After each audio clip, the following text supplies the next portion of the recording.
రవ్వ బర్ఫీ. ఈ స్వీట్ అయితే మాత్రం చాలా చాలా టేస్టీగా, అసలు నోట్లో పెట్టుకుంటే మెత్తగా వెన్నలా కరిగిపోతుంది. అంత టేస్టీగా అంత బాగుంటుంది ఈ బర్ఫీ స్వీట్. ఈ స్వీట్ని హాయ్ అండి, నమస్తే. ఈరోజు స్పెషల్గా రెసిపీ వచ్చేసి మనకి ఆగస్టు 15 వచ్చేస్తుంది కదా, ఇండిపెండెన్స్ డే.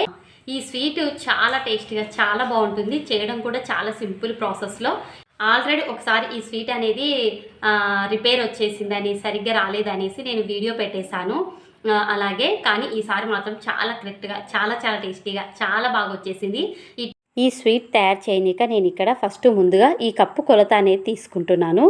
ఈ కప్పుతోని సన్నది ఉప్మా రవ్వ లాగా, అంటే బొంబాయి రవ్వ అనేది ఉంటుంది కదా, ఉప్మా చేస్తాము, ఆ రవ్వని ఈ కప్పు కొలతతోని నేను ఒక కప్పు మైన్ తీసుకున్నాను. అదే కప్పుతోని మళ్ళీ పాలు కూడా అదే కప్పుతోని చిక్కటి పాలు పోసినామంటే టేస్ట్ అనేది చాలా బాగుంటుంది. వీటిని ఒక్క 20 నిమిషాల పాటు ఈ రవ్వని పాలల్లో నాననివ్వాలి. ఇప్పుడు 20 నిమిషాలు అయిన తర్వాతకి ప్యాన్ పెట్టేసి స్టవ్ అనేది పూర్తి మీడియంలోకి పెట్టేసుకొని ఇప్పుడు సగం కప్పు మైను నెయ్యి వేస్తున్నా. ఏ కప్పుతో అయితే నేను రవ్వ తీసుకున్నానో అదే కప్పుతోని నేను ఇక్కడ సగం కప్పు నెయ్యి అనేది వేస్తున్నాను. నెయ్యి కరిగిన తర్వాతకి 1.5 కప్పు షుగర్ వేస్తున్నా. నేను ఇక్కడ సేమ్ అదే కప్పు కొలతనే 1.5 కప్పు షుగర్ వేసేసుకొని మంట అనేది పూర్తి మీడియంలోకి పెట్టేసుకోవాలి. ఏ మాత్రం చక్కెర అనేది తొందర కరగాలనేసి మనం హై మంట పీట పెట్టినామంటే చేదు వచ్చేస్తుంది. పాకం అనేది మనకి చక్కెర పాకం అనేది కొంచెం బ్రౌన్ కలర్ వచ్చేంత వరకైనా సరే మీడియం మంట మీద తయారు చేసేసుకోవాలి. మనకు చక్కెర కరగడం స్టార్ట్ అయిందంటే ఇలా ఉంటుందన్నమాట. మొత్తం అంత చక్కెర అంతా ఎక్కడెక్కడ ఉందో అంత దగ్గర కనేసినామంటే మనకి ఇలా చిన్నగా చక్కెర కరుగుతూ నెయ్యి అనేది పైకి తేలుతూ ఇలా బ్రౌన్ కలర్లోకి వచ్చేస్తుంది. ఈ కలర్ వచ్చిన తర్వాతకి మళ్ళీ మనకి హనీ ఉంటుంది కదా, హనీ మాదిరిగా ఇలా పైకి స్పూన్తో ఇలా పైకి అన్నప్పుడు హనీ మాదిరిగా ఇలా జారాలన్నమాట.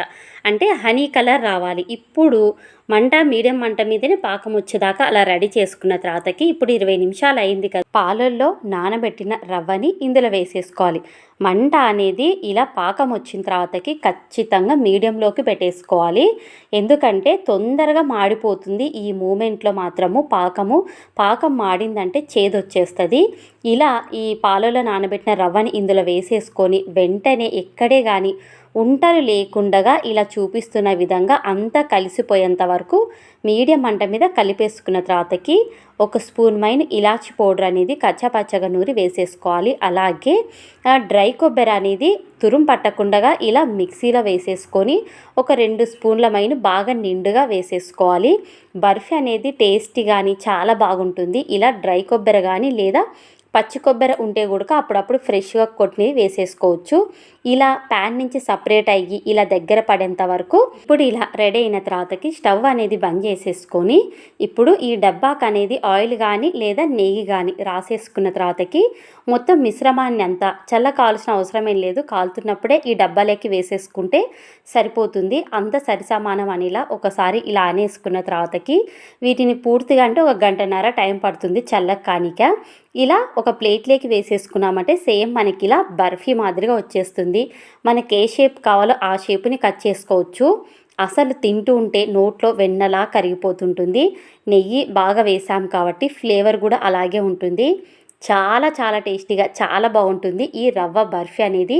ఒక్కసారి ఇలా ట్రై చేసి చూడండి, చాలా బాగుంటుంది. కానీ పాకం పట్టేటప్పుడు మాత్రం చాలా జాగ్రత్తగా పట్టాలి. ఈ బర్ఫీ అనేది ఈ ప్రాసెస్లో చేస్తేనే టేస్ట్ అనేది చాలా బాగుంటుంది. ఇంతేనండి, మరొక వీడియోతో మళ్ళీ మీ ముందుకి. అంతవరకు సెలవు.